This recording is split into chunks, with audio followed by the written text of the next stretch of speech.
Danika, nurse practitioner, here today to finish the positive parenting series. This is part 2.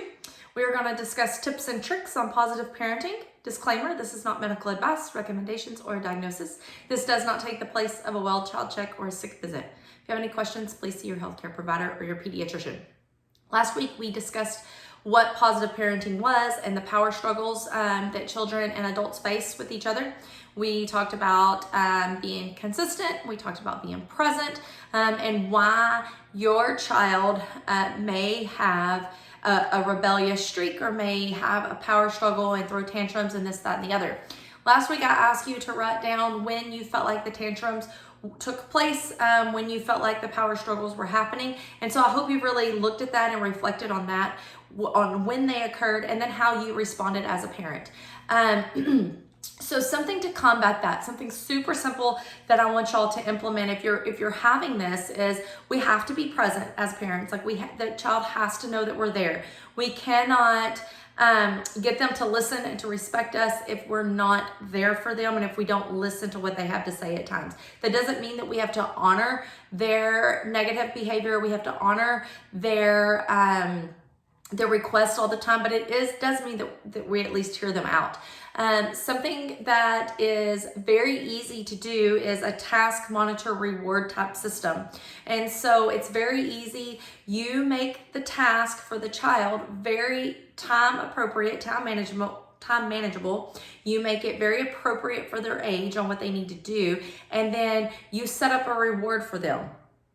And so you monitor what they do, and if they finish it and they complete it, they get their reward. And I'm not talking about you have to give them $1. I'm not talking about you have to give them candy. Not that kind of reward. You reward them with life things. Okay, so a lot of the times people will come in and they're like, we can't get out of the house on time.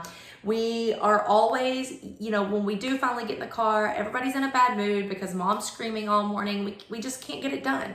It doesn't matter what time we wake up. We're still struggling. So my question is, what does your routine look like? And typically it's not a healthy routine. And so I like to implement, this would be an example of a morning routine. The child wakes up, you wake them up, and they are expected to get out of bed, brush their teeth, brush their hair, get dressed, and make their bed, if it's age appropriate, before they come to the family room. Before they are able to come and eat breakfast, all of those things have to be done. They're not allowed out of the room until that happens. And if you have a child who's not very time-oriented and they still take forever, then you have to set a timer for that, right? So when it goes off, they know, I should have got it done.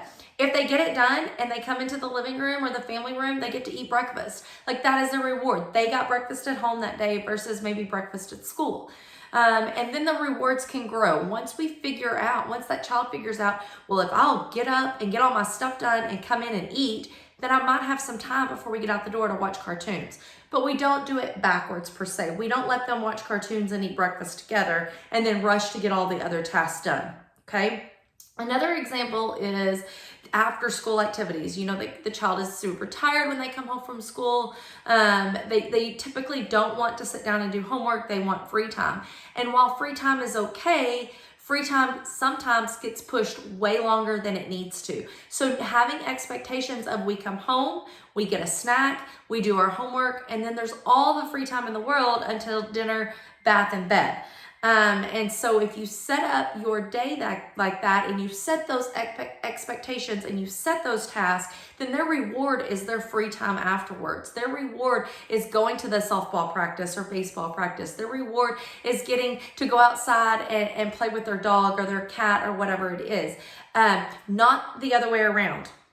We don't get to, as adults, right, if we have a project to do for work, a proposal, whatever, we're not going to, or we shouldn't, sit on social media and peruse and not do our work, our project, our proposal, whatever that is. So we have to get our stuff done and then we can have our free time. Same with kids. And once you set those expectations and once you observe and you praise them, wow, you did a really good job getting your things done. I'm very proud of you. Hey, why don't you come eat breakfast with everyone? Or now we have 10 extra minutes. You're more than welcome to watch some cartoons or whatever the case case is, they will start to respect you for that. They will be more accountable. They will be time-oriented. They will understand the importance of getting the important things done, or the must-haves done in a timely manner when they're supposed to be done. And then there's not all this bickering.